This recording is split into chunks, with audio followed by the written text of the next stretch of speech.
Amém. Pode continuar adorando ao Senhor, igreja. Podemos continuar declarando palavras para Ele. Ele é digno da nossa adoração. Muito obrigado, Senhor, por essa graça que nós cantamos agora. Muito obrigado porque o seu amor nos encontrou. Muito obrigado porque a tua palavra diz que o Senhor nos amou primeiro. E é unicamente por isso que nós podemos te amar, porque o amor veio primeiro de ti. Muito obrigado pelo seu amor e pela sua graça, pelo seu cuidado, pelo seu carinho, porque o Senhor não leva em conta o tempo da ignorância. O Senhor faz ao contrário, joga tudo no mar do esquecimento, nos dá um novo nome, um novo CPF, uma nova identidade, nos adota como filho. Que graça é essa? Que graça é essa? Que amor é esse? Capaz de abrir mão da sua glória, se fazer como um homem, pecador, miserável, ser espancado, morrer na cruz.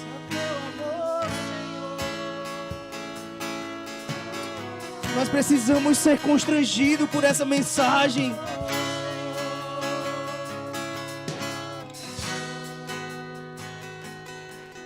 Nós não podemos falar de graça, amados, sem os nossos olhos encherem de lágrimas.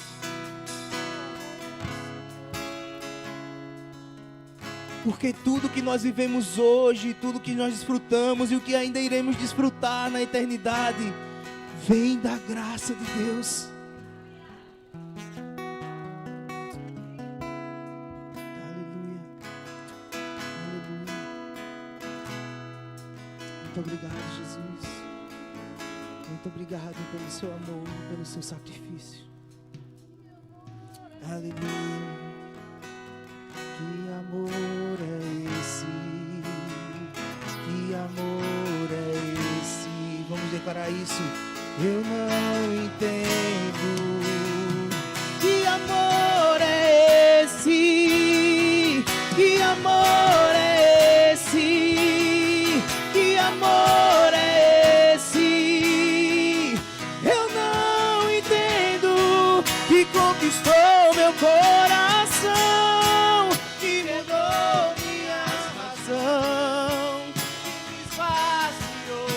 o que nos esvaziou de nós mesmos foi o teu amor, que conquistou meu coração, que quebrou minhas razões, que me esvaziou de mim.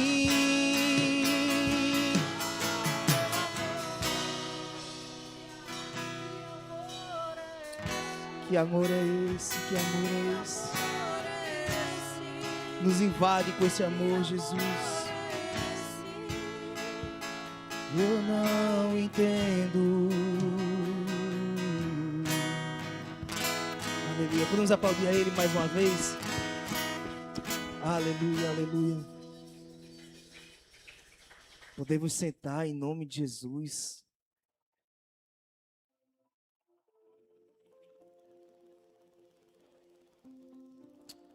Senhor Jesus.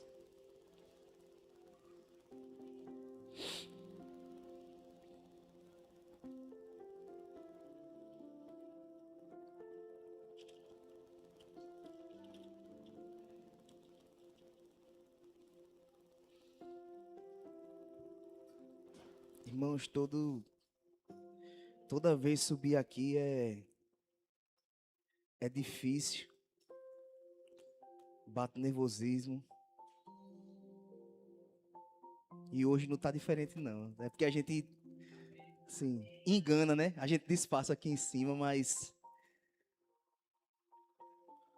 espero que o Senhor possa falar grandemente ao nosso coração nessa noite.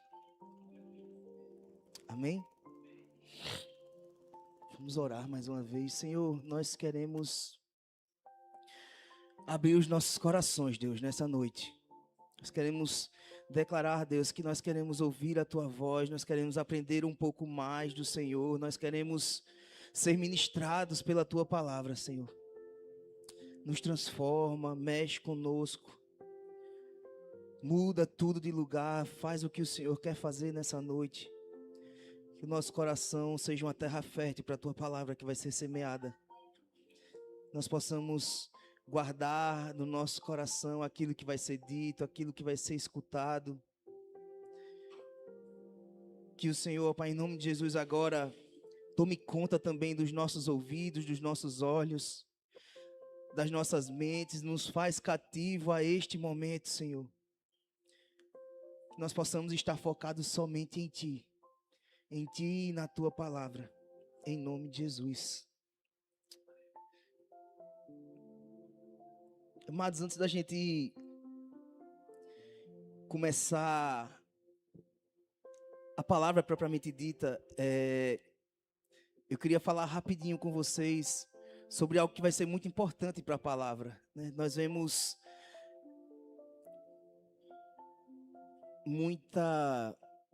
às vezes nós vemos uma discussão grande sobre livre-arbítrio e predestinação. A Bíblia vai dizer que o Senhor, Ele nos dá o livre-arbítrio. Outras pessoas, correntes teológicas, vão dizer que, na verdade, tudo já está determinado pelo Senhor. E eu me agarro à Bíblia e ela diz que nós temos o livre-arbítrio, sabe? E nós precisamos entender que o Senhor, Ele é soberano sobre todas as coisas e sobre tudo que vai acontecer. Ele sabe de tudo. Inclusive, Ele também decreta algumas coisas nas nossas vidas. Mas Ele deixa que nós vivamos a vida conforme nós queremos. Foi isso que Ele disse lá para Adão e Eva. Disse, olha, você pode fazer tudo. Sabe, mas quando Deus disse isso a Adão e Eva, eu gosto de imaginar como se a gente tivesse nos dias de hoje, tivesse passando uma propaganda na televisão, ou você passasse por um banner, ia estar assim, você pode fazer tudo. E tinha um asteriscozinho lá. E a gente sabe que quando tem um asterisco é porque tem alguma coisa nesse tudo, ou você pode fazer tudo.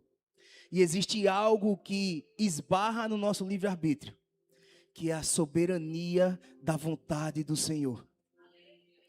Então, olha, o Senhor estava dizendo ali, é como se Ele dissesse para mim e para você, olha, você tem o livre-arbítrio, você pode fazer o que quiser, contanto que você não venha de encontro à minha soberania.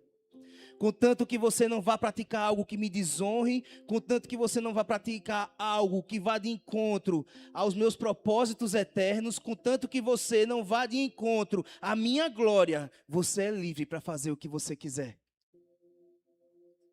Amém? Amém. Então vamos andar um pouco mais, né? E aí, entendendo que nós somos livres para fazer o que nós queremos, existe um físico, Isaac Newton, que ele tem as leis da física, né? E dentre essas leis, existe uma lei que é a terceira lei, é a lei da ação e reação. Vai dizer que toda vez que você imprime força em algo, esse algo retorna para você na mesma intensidade, no sentido contrário. E assim é o nosso livre-arbítrio.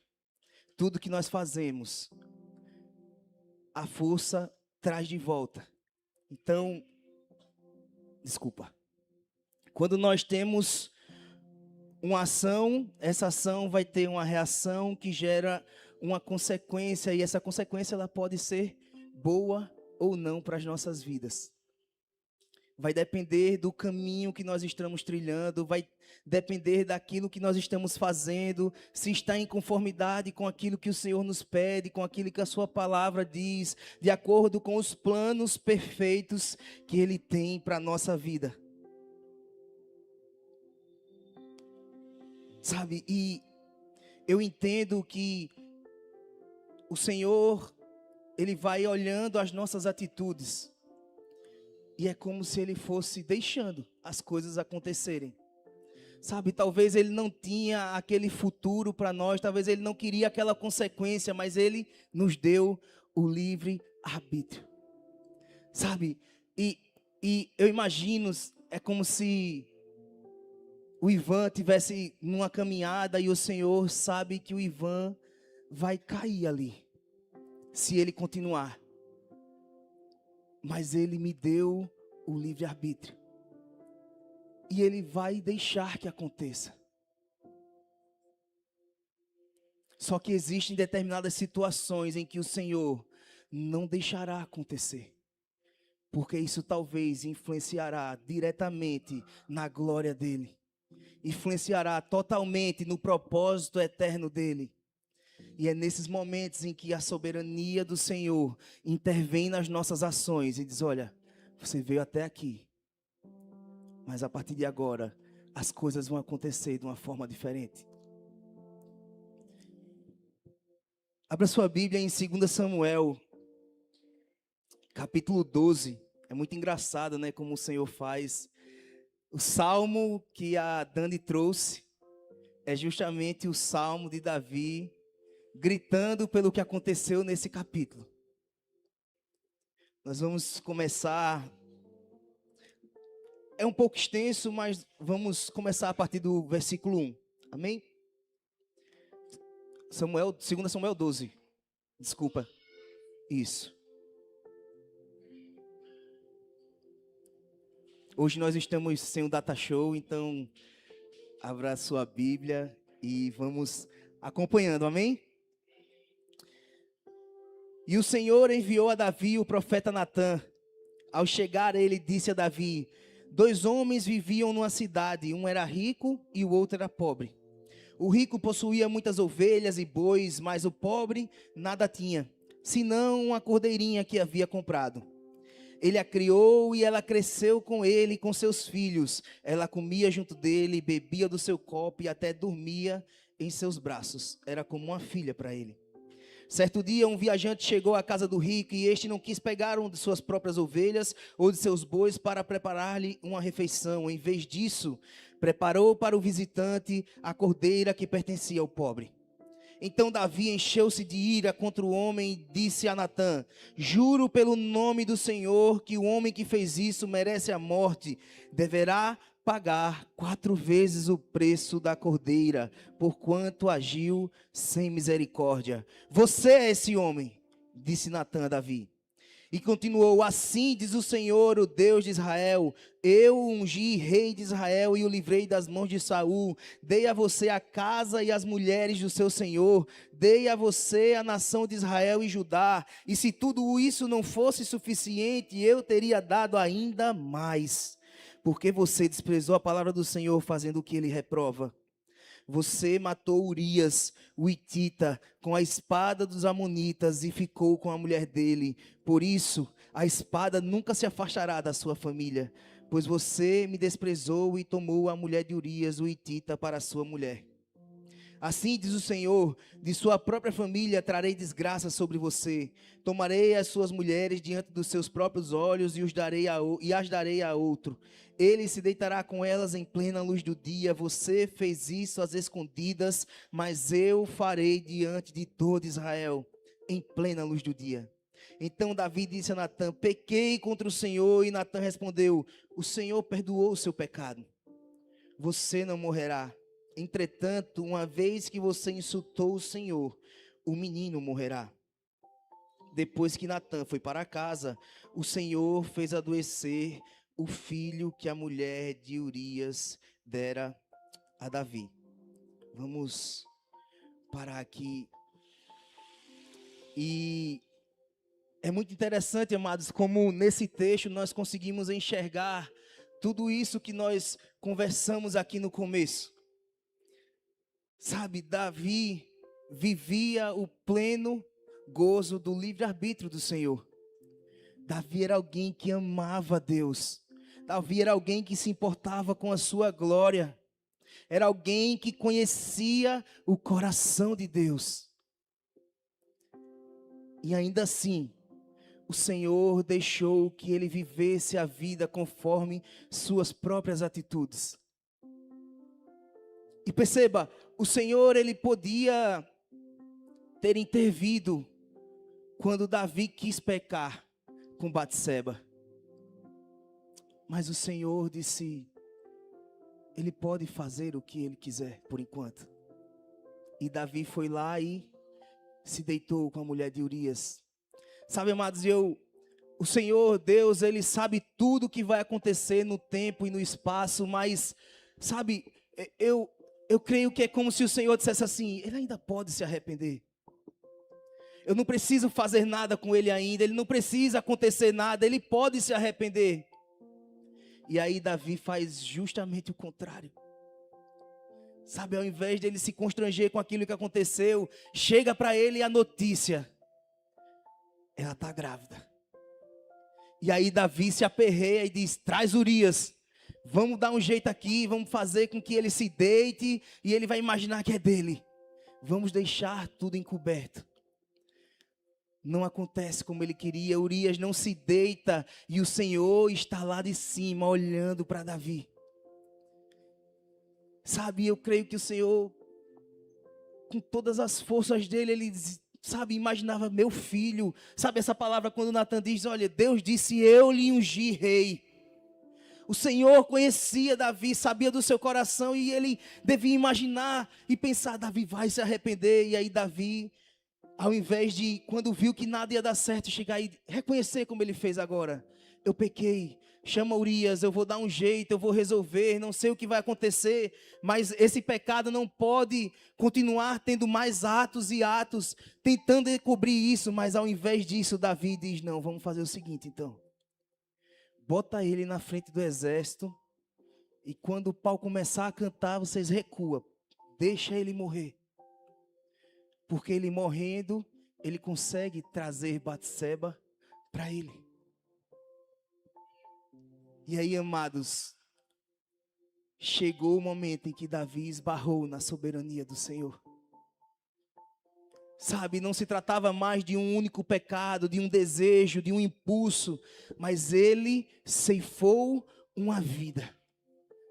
Sabe, o Senhor, ele participou e fez com que Israel ganhasse muitas guerras. Em muitos momentos ele auxiliou Israel a matar e a tirar vidas, mas naquele momento Davi tirou a vida de um inocente para esconder um pecado dele, uma consequência de um ato. E o Senhor intervém na vida de Davi. Só que o Senhor, ele é muito misericordioso. Sabe, porque quando Davi dá a sentença, eu creio que Natan já sabia o que é que, sabe, Deus já tinha revelado ao profeta o que é que Davi ia dizer. E Davi, quando escuta, é você, ele já entende que, tipo assim, eu vou morrer. Se o Senhor disse que merece a morte, eu vou morrer. E a primeira atitude dele é, eu pequei contra o Senhor. E aí Natan vai dizer, olha, não se aperreia, você não vai morrer. O Senhor perdoou o teu pecado, mas há consequências. O filho que ela te deu irá morrer. Sabe, amados, acho que talvez Davi naquela hora tenha desejado, era melhor que fosse eu. Era melhor que fosse eu. Porque é muito, sabe, quando eu olho a palavra e nós vemos que Davi era alguém que tinha um favor do Senhor diferente. O próprio Natan, ele vai dizer, quando você pega lá no versículo 11, ele vai dizer, olha, assim diz o Senhor, de sua própria... Não, versículo...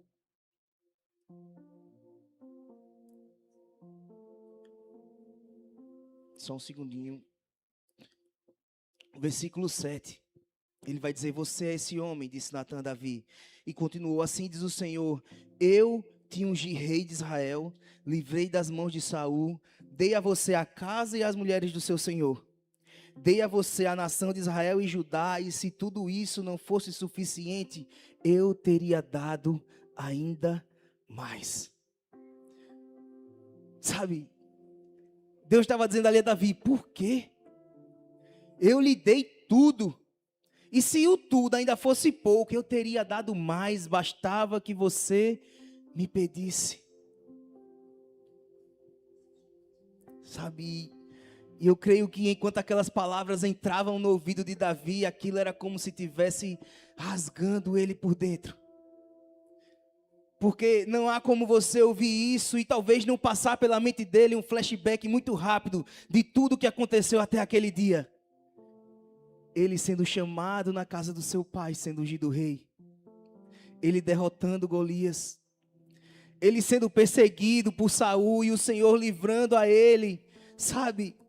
Ele depois sendo ungido finalmente rei de uma nação abençoada.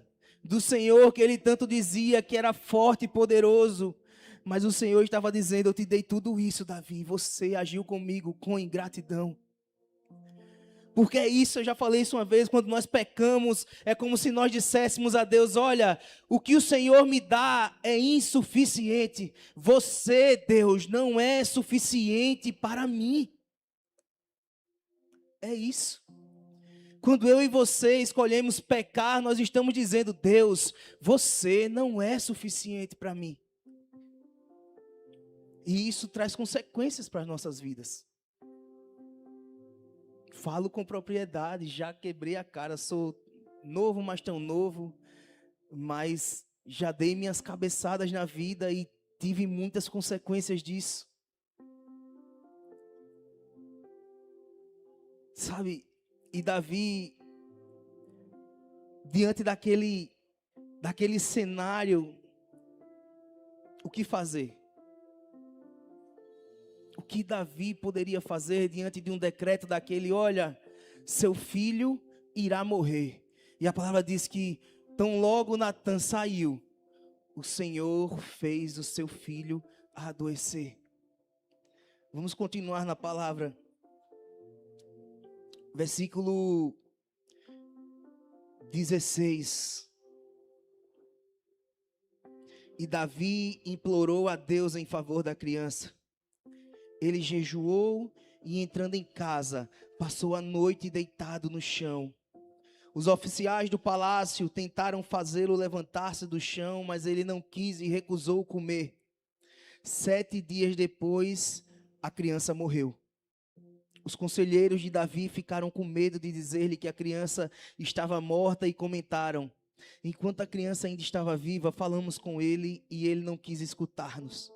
Como vamos dizer-lhe que a criança morreu? Ele poderá cometer alguma loucura. Davi, percebendo que seus conselheiros cochichavam entre si, compreendeu que a criança estava morta.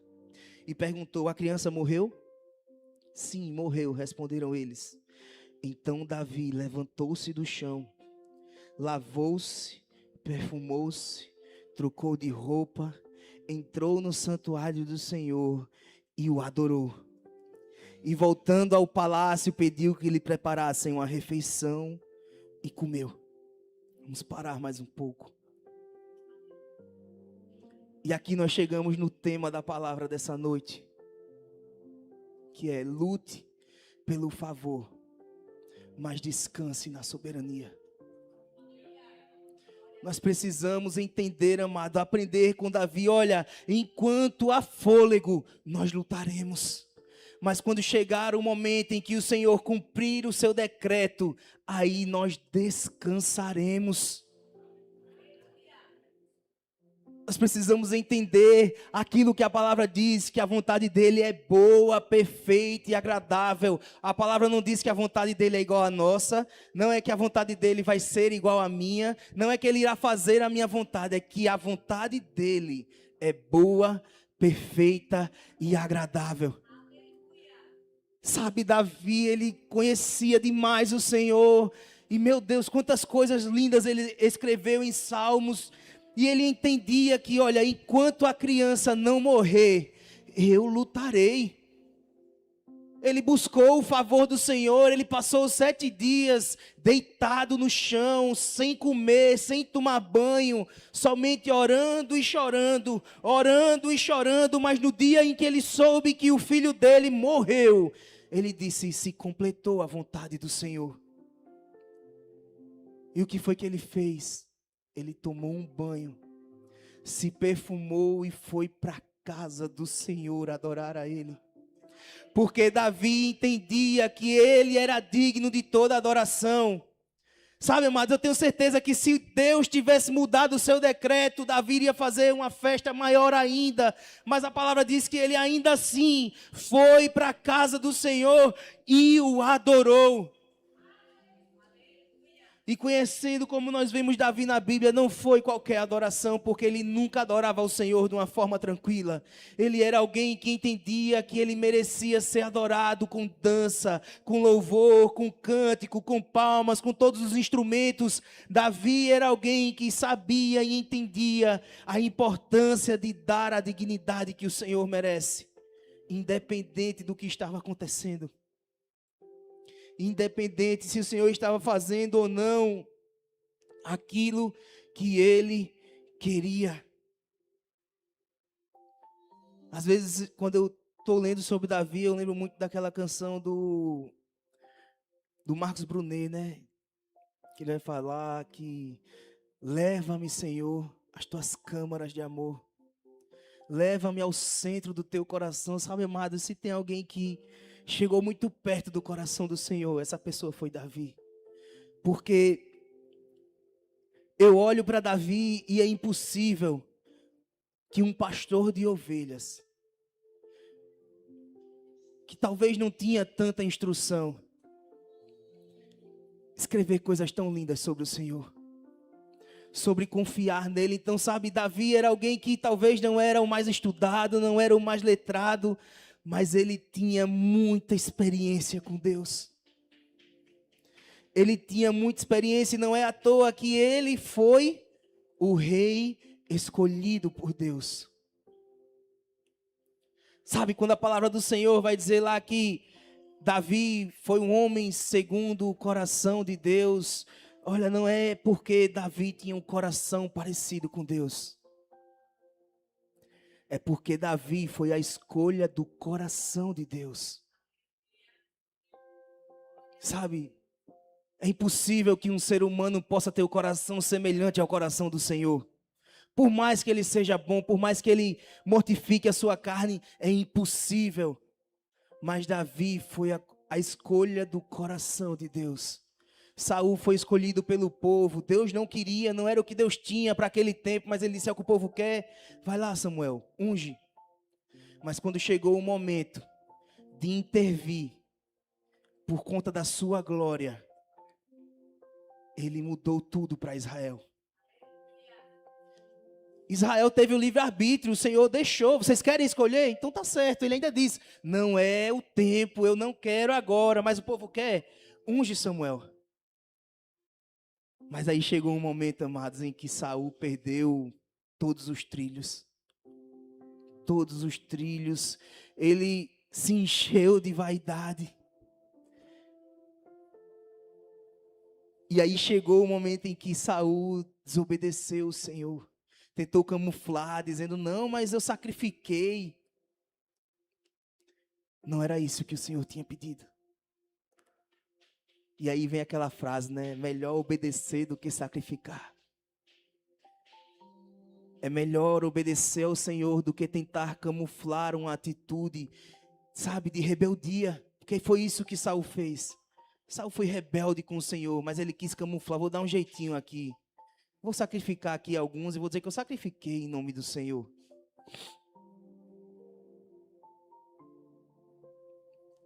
E a atitude de Davi gera muita contradição na cabeça das pessoas que trabalhavam ali no palácio.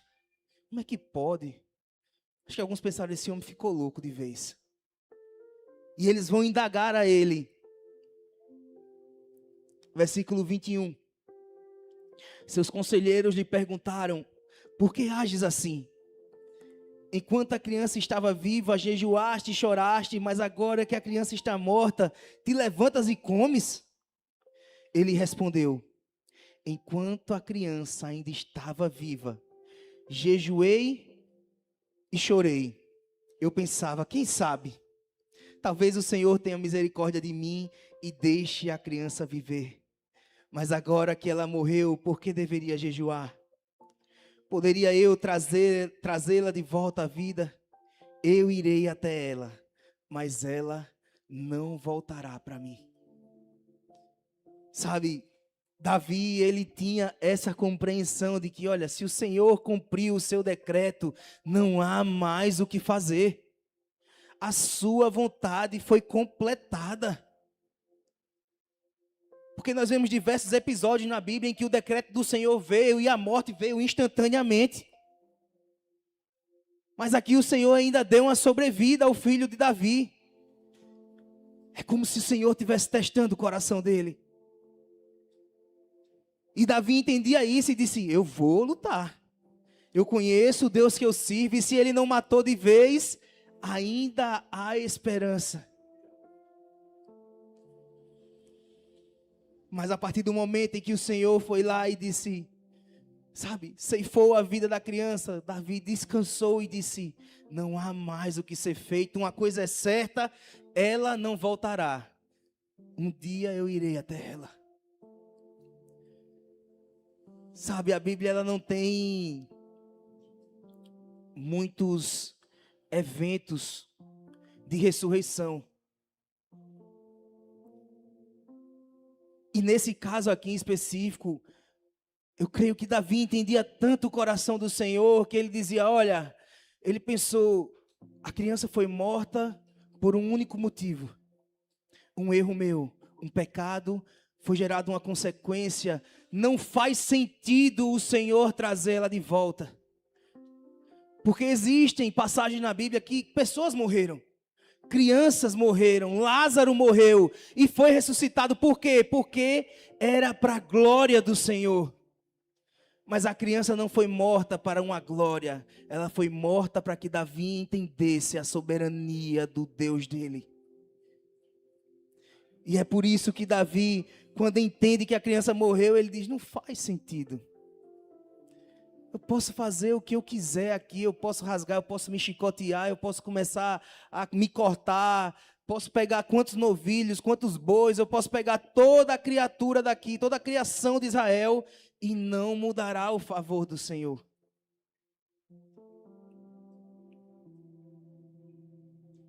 Davi, diante disso tudo, como nós vimos, não blasfemou, não esbravejou, não se desviou. A sua única atitude foi se limpar e ir adorar ao Senhor. Sabe, muitas vezes, amados, nós estamos enfrentando muitas batalhas em nossas vidas. E deixa eu te dizer, não há ninguém melhor para atrair o favor do Senhor do que você mesmo. Não há ninguém melhor para atrair o favor do Senhor no meio da sua tribulação do que você. Nós precisamos começar a entender, amados, que há poder na nossa oração. Porque senão, nós vamos começar a ter gurus espirituais.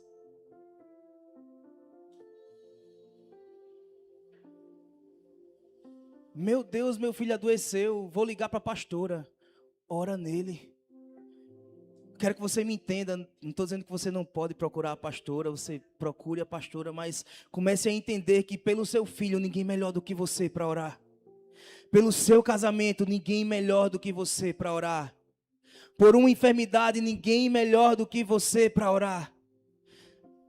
Talvez você não tenha a vida que agrade ao Senhor como aquela pessoa que você está buscando.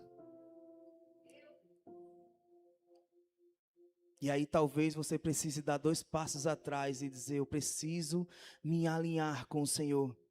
Sabe, amados, porque para mim é inconcebível que o Senhor atenda uma oração da pastora para o meu filho e não atenda a minha. Não faz sentido. Meu filho é minha herança. Ninguém melhor do que eu para clamar. ninguém melhor do que eu para jejuar, ninguém melhor do que eu para pagar o preço pelo meu filho.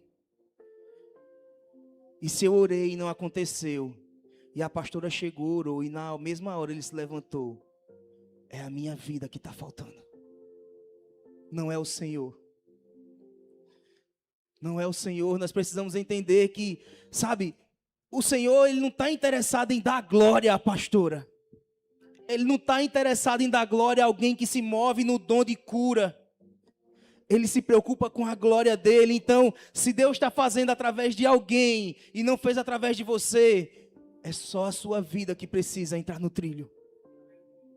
Você precisa olhar para você e dizer: Senhor, não foi através da minha oração não, mas na próxima vai.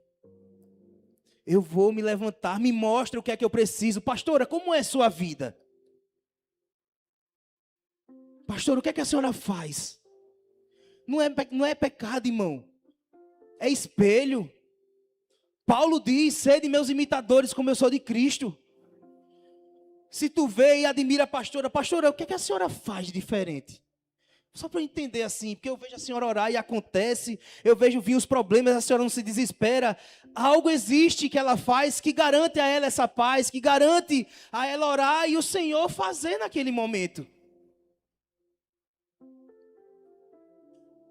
Sabe, e eu falo isso de experiência. Sabe, nós precisamos entender que se você está com um parente enfermo, não tem ninguém melhor do que você que está sendo afetado por isso. Não tem, sabe, se teu parente está na UTI, por que o Senhor vai ouvir o fulano que está vindo e não vai ouvir você? Quem está sofrendo com ele ali? É você. Quem está perdendo o sono? É você. Quem está orando incessantemente? É você. Sabe, nós passamos por isso na nossa casa. A pastora já falou sobre isso. Sobre meu pai, nós perdemos ele com câncer. Sabe, amados, e nós víamos muitas pessoas chegarem lá. E oravam e diziam que estavam em propósito, mas quem melhor do que o Senhor ouvir a oração do que uma esposa e um filho?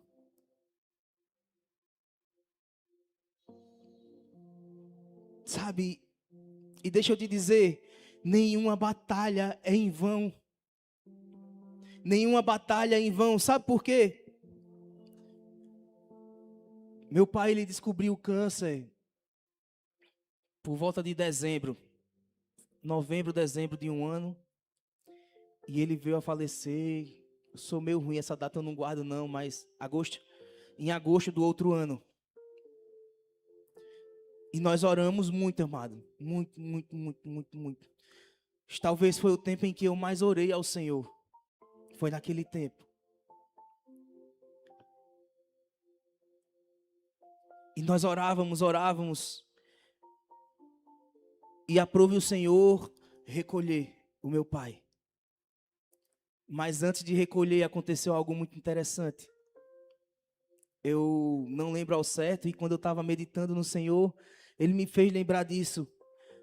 Deixa eu te dizer, talvez o teu clamor não vai atrair o favor do Senhor ao ponto dele mudar o decreto dele. Mas talvez o Senhor vá dar uma sobrevida. Sabe, foi o que aconteceu com Davi. Talvez se Davi não tivesse jejuado nem orado, a criança ia ter adoecido e morrido. Talvez o meu pai teria morrido logo que descobriu o câncer, talvez na sala de cirurgia, talvez assim que voltou, mas ele ainda viveu até agosto. Mas houve uma noite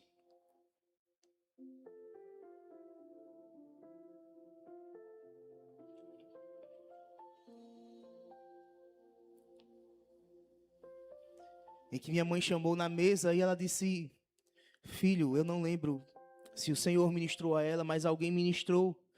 Foi ministrado através de alguém dizendo: nós precisamos orar entregando o seu pai. Porque o Senhor revelou que ele só está vivo porque vocês estão lutando por ele. E naquela noite nós oramos. E naquela semana o Senhor recolheu. Sabe, talvez o processo, a luta, a guerra, a doença, você vai lutar através, vai pedir ao Senhor, vai clamar, vai chorar, vai jejuar, vai fazer voto, vai raspar a cabeça, vai fazer diversas coisas tentando atrair o favor do Senhor, e talvez o Senhor não mude, mas o seu clamor pode gerar uma sobrevida. O teu clamor pode retardar um pouco o decreto do Senhor. E isso também é graça dele. É graça dele. Quantas coisas nós podemos, sabe, nós vivemos e vivenciamos durante aquela sobrevida que o Senhor deu. Tantos milagres. Tantas experiências, sabe, amados, Minha mãe já falou desse cara, um irmãozinho arrastado jacintinho de bicicleta, amados. Não era duplicada a BR, não tinha poste, era uma escuridão tremenda. Eu vim aqui só orar por ele. E ele entrava lá em casa, orava por horas lá no quarto com meu pai e dizia: amém, irmã, já cumpri o que o Senhor queria. E voltava para o jacintinho de bicicleta. Pessoas que meu pai não considerava tão amigos, chegar lá em casa com dinheiro. Jane, olha, tá aqui. Um cara que meu pai lutou quase a vida toda contra ele. Lutou entre aspas, né? No mercado de trabalho.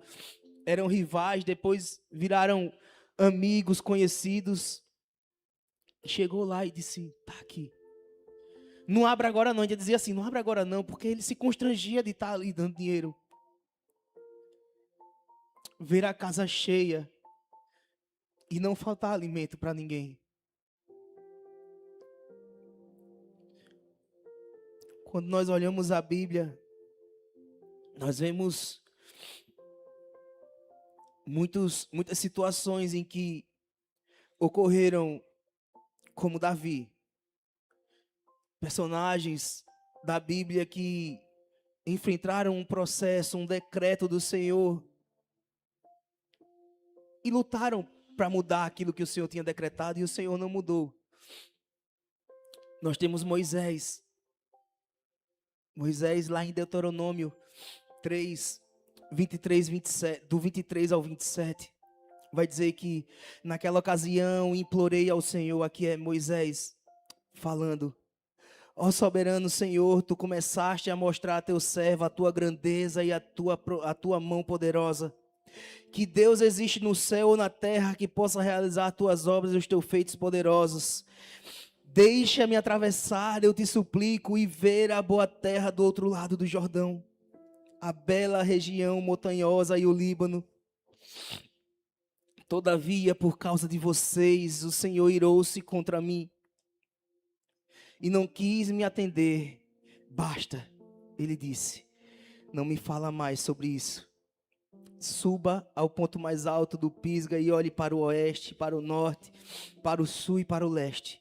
Veja a terra com seus próprios olhos, pois você não atravessará o Jordão. O Senhor havia prometido a Moisés: liberta o meu povo, eu tenho uma terra maravilhosa para você. Mas devido à incredulidade do povo, o Senhor deu um decreto: Moisés, nem você nem esse povo entrará. E aqui nós vemos Moisés no final da sua vida. Sabe, amados, Moisés chegou na porta da terra. Não se passou um dia, uma semana, se passaram 40 anos. 40 anos, Moisés com esse decreto na cabeça, mas eu creio, amados, que ele passou esses 40 anos crendo, mas o Senhor pode mudar. E é tanto que no final de tudo ele ainda suplica: me deixe entrar. Mas não foi suficiente. E isso afetou alguma coisa em Moisés? Hebreus 11, versículo 13, vai dizer que todos estes ainda viveram pela fé e morreram sem receber o que tinha sido prometido. Viram-as de longe as saudaram. reconhecendo que eram estrangeiros em terra peregrina. Moisés é um dos heróis da fé descrito em Hebreus, que viram a promessa de longe, mas isso não afetou a eles. Eles entenderam que maior e melhor era aquele que tinha prometido. Nós temos Paulo em 2 Coríntios 12, do 7 ao 10, ele vai orar dizendo ao Senhor: retira de mim o espinho da carne. E o Senhor não retirou.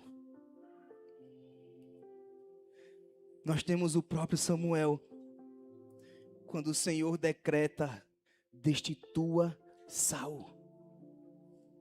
Sabe, amados, Samuel amava Saul.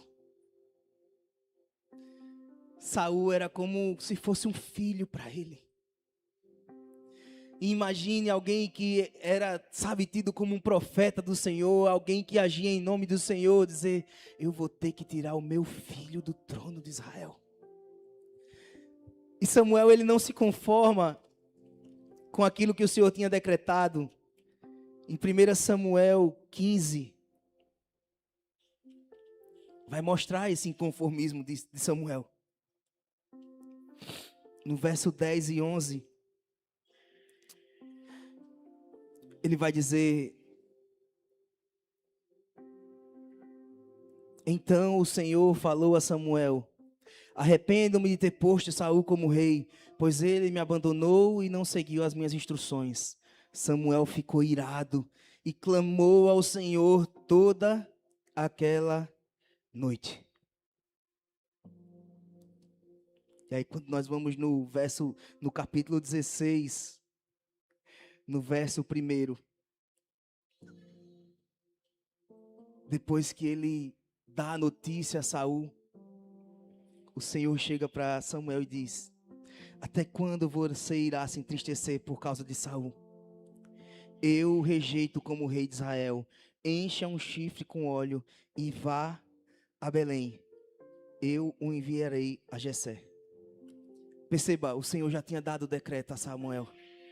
O Senhor já tinha levado Samuel a tirar Saul e dizer: olha, Saul, você vai, o Espírito do Senhor vai se apartar de você. E ainda assim, no capítulo 16, o Senhor precisa ir de novo e dizer: até quando você vai clamar? Até quando você continuará triste por causa de Saul?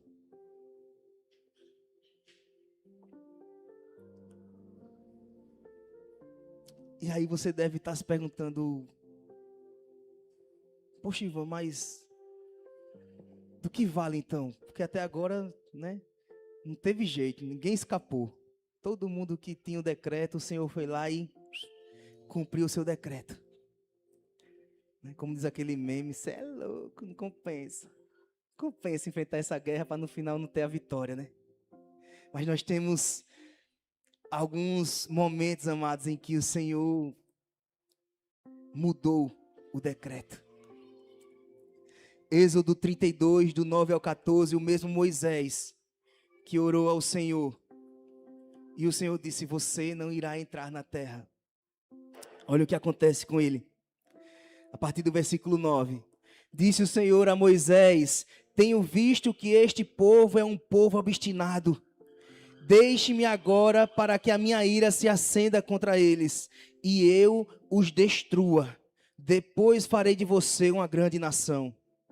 Moisés, porém, suplicou ao Senhor, o seu Deus, clamando: ó Senhor, por que se acenderá a tua ira contra o teu povo, que tiraste do Egito com grande poder e forte mão? Por que diriam os egípcios: foi com intenção maligna que ele os libertou, para matá-los nos montes e bani-los da face da terra? Arrepende-te do fogo da tua ira, tem piedade e não tragas este mal sobre o teu povo. Lembra-te dos teus servos Abraão, Isaque e Israel, aos quais juraste por ti mesmo: farei que os seus descendentes sejam numerosos como as estrelas do céu, e lhes darei toda esta terra que lhes prometi, que será a sua herança para sempre. E sucedeu que o Senhor arrependeu-se do mal que ameaçara trazer sobre o seu povo. Sabe, amados, Moisés, e é por isso que talvez ele continuou crendo até o último suspiro. Talvez ele deixe, porque ele viveu esse tipo de experiência. Uma vez ele clamou e o Senhor trouxe o favor dele. Nós vemos Amós, capítulo 7, do versículo 1 ao versículo 6. O Senhor vai dizer, o profeta está dizendo: foi isto que o Senhor soberano me mostrou. Ele estava preparando enxames de gafanhotos depois da colheita do rei, justo quando brotava a segunda safra. Depois que eles devoraram todas as plantas dos campos, eu clamei: Senhor soberano, perdoa.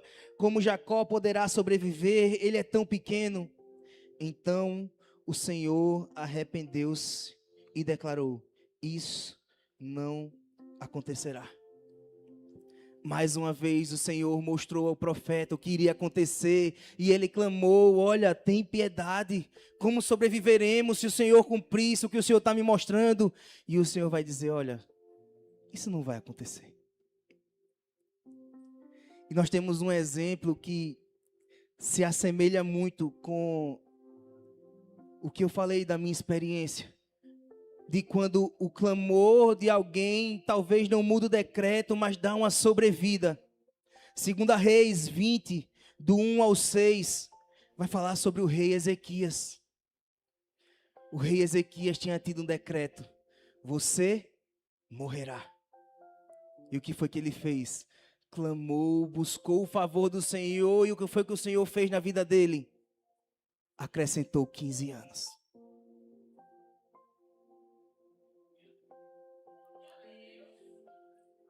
Sabe, amados, nós precisamos entender tudo isso e trazer para a nossa vida. O Ministério do Louvor, se quiser, já pode ir subindo. Nós precisamos começar a entender os processos que nós estamos passando com o Senhor. Sabe, nós precisamos muito pedir sensibilidade. Nós precisamos pedir sensibilidade do Espírito para ouvir a voz dEle, entender aquilo que Ele está dizendo, porque talvez o Senhor não deu um decreto na sua vida, como foi com Ananias e Safira. Olha, vocês roubaram, puf, morreu. Talvez o Senhor disse: olha, vai morrer. E o Senhor está te dando tempo. Talvez Ele não mude o decreto dEle da morte, mas talvez Ele acrescente tempo. Enquanto há fôlego, lute. E aqui nós estamos falando o tempo todo sobre doença, mas é sobre qualquer aspecto da sua vida. Se tu está lutando no teu trabalho, pede ao Senhor: Senhor, me dá sensibilidade, eu preciso entender. Será que o Senhor não já deu o decreto? Será que o Senhor na verdade não já fez e não era nem para eu estar aqui mais? Senhor, talvez não é isso que o Senhor quer para minha empresa, talvez o Senhor quer que eu esteja em outro canto, talvez o Senhor quer que eu vá para outro ramo, eu não sei, mas eu preciso primeiro de tudo de sensibilidade. Eu preciso estar sensível à voz do Senhor, porque não adianta de nada, é que nem aquela história que o povo conta: olha, o cara estava na ilha e diz: me socorre, Deus. E Deus começa a manda um barco, manda um navio, manda um helicóptero, e o cara: não, Deus vai me salvar, você precisa estar sensível. Talvez não é Deus que vai descer do céu para fazer algo, Ele talvez já tenha dito através de alguém, mas você não entendeu, porque não estava sensível à voz do Senhor. Nós precisamos pedir a Ele sensibilidade. Senhor, traz à minha mente, se o Senhor já disse algo sobre isso que eu estou orando, mostra. Senhor, se o Senhor já decretou, me fala de alguma forma, num sonho, na palavra, usa a vida de alguém, eu não sei, mas o Senhor irá falar, amados. Mas nós precisamos nos mover, e mais do que isso, precisamos ter um coração ensinável, um coração que entende: enquanto, Senhor, não acontecer aquilo que o Senhor disse, eu vou lutar, eu vou crer, eu posso atrair o seu favor, mas na hora que acontecer o que o Senhor determinou, você irá descansar. Porque foi feita a vontade dEle, e quem somos nós para querer dizer a Deus se a vontade dEle está errada? Ele é o Criador de todas as coisas, nós somos criações, nós somos submetidos a Ele. Mas perceba, Ele ainda nos dá graça. Ele ainda deixa a gente tentar mudar o favor dele. Você consegue compreender a graça do Senhor nisso? Chegou um momento, amados, na vida de Abraão, em que ele decidiu interceder por Sodoma. Senhor, não destrua. Ali existe pessoas. O Senhor diz, tem quantas lá? Ah, tem 50. Tem 40. Não, tem 30. Senhor, se ali tiver 10 pessoas dignas, não acabe com Sodoma. O Senhor só achou um. Nem 10 tinha, mas perceba, o Senhor ainda deixou que Abraão argumentasse. É graça dele, talvez o que o Senhor quer fazer vai acontecer, mas Ele ainda nos permite vivenciar essa prática de fé. Talvez o Senhor não tire o decreto de morte, mas o Senhor vai lutar. O Senhor vai nos fazer crescer em fé. Talvez Ele quer nos fazer crescer em fé através daquilo.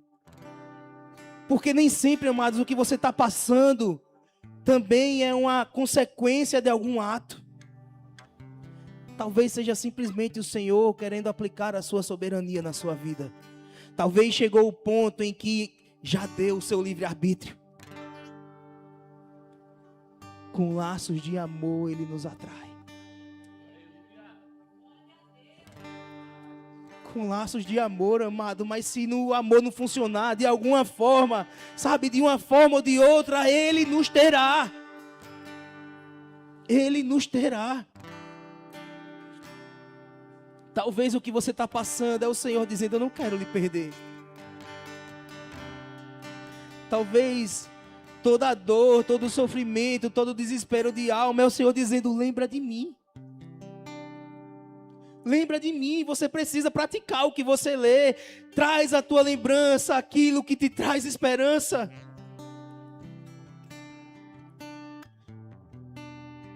Mas acima de tudo, amados, descansemos no Senhor. Se Ele fizer, amém. Se Ele não fizer, amém também. Ele é Deus. Ele é nosso Pai. A palavra dele vai dizer, porventura pode uma mãe se esquecer de um filho que amamenta, ou a mãe que o filho pede pão vai lhe dar pedra. Ainda assim, ainda que isso aconteça, eu não me esquecerei de você. Ele não esqueceu de você. Por mais que pareça aquilo que você está passando, meu Deus do céu, às vezes a gente olha assim, amado, e diz, meu Deus, onde está o Senhor? Nós precisamos ser reais, amados. Às vezes basta uma dor de cabeça e você vai dizer, meu Deus, cadê Deus? Às vezes tu tá andando na rua, toma uma topada, se arranha todo. O cara diz, como é que Deus cuida de mim desse jeito? Nós precisamos lembrar que Ele é soberano. Ele é soberano, Ele é soberano. Ele é soberano, Ele não está, mais uma vez eu vou dizer, Ele não se importa com o nosso bem-estar, Ele se importa com somente uma coisa, a glória dEle. Ele diz nessa noite, olha, você pode viver como você quiser, mas no momento em que as suas atitudes esbarrarem com os meus propósitos eternos, que as suas atitudes esbarrarem com a minha soberania, que as suas atitudes esbarrarem com a minha glória, chegará o meu decreto. E às vezes o decreto não é ruim, amado. É um decreto que vai fazer um malzinho, mas é pra gente não ir pro inferno. É isso. O propósito eterno do Senhor é o quê? Que todos nós vivamos lá. E talvez as nossas atitudes estão levando a gente para outro caminho, que não o céu. E Ele diz, tá bom, Ivan, tu foi até aqui, tu já fez besteira demais, volta. Faz que nem o pai aqui na terra, dá 3 lapadas, vai chorar, vai doer, mas é isso. É isso. Nos fez voltar. Já apanhei do Senhor para voltar.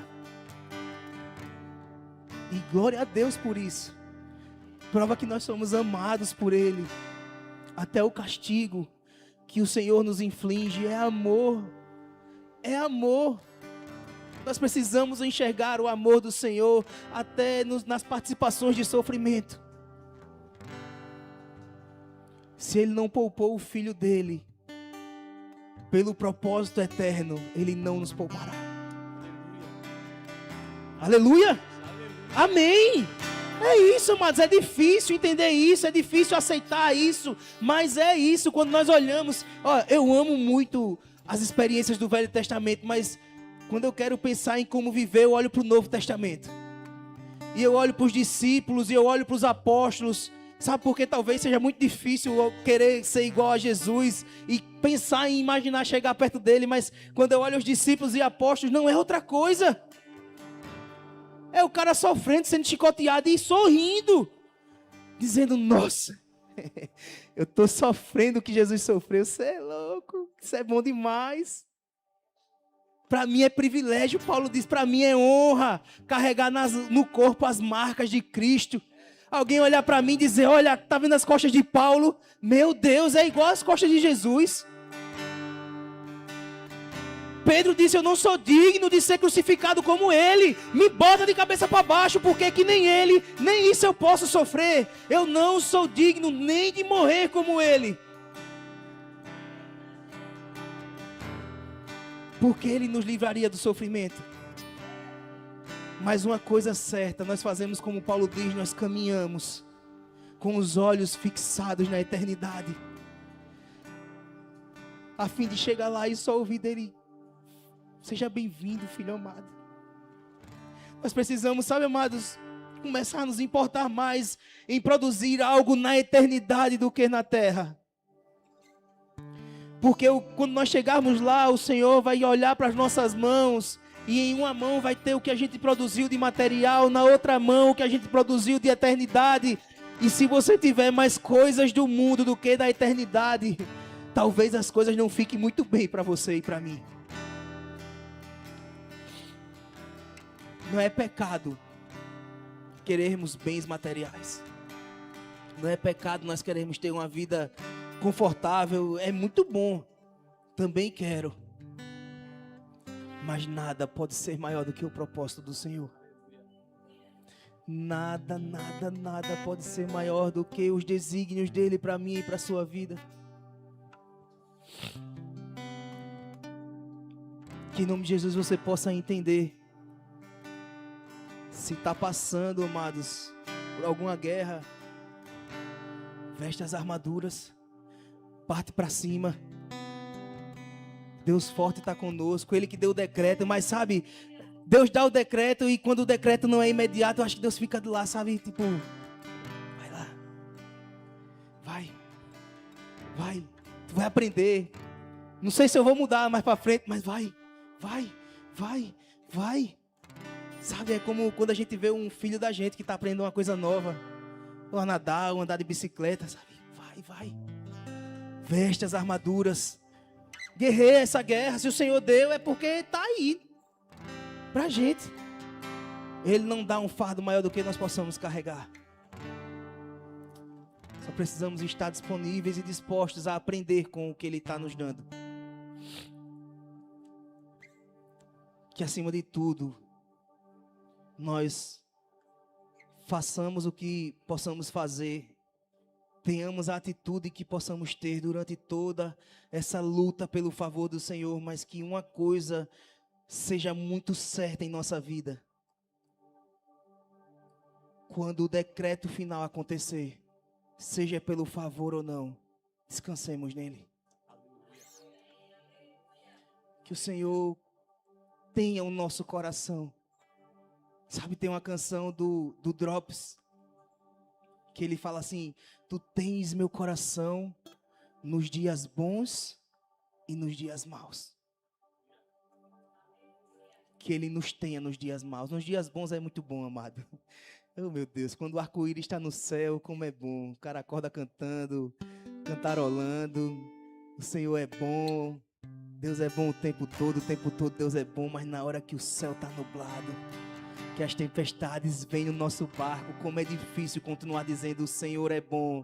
E o cara tá assim no barco, a água dando na cara, o vento, furacão, tá levando a casa, já levou o telhado.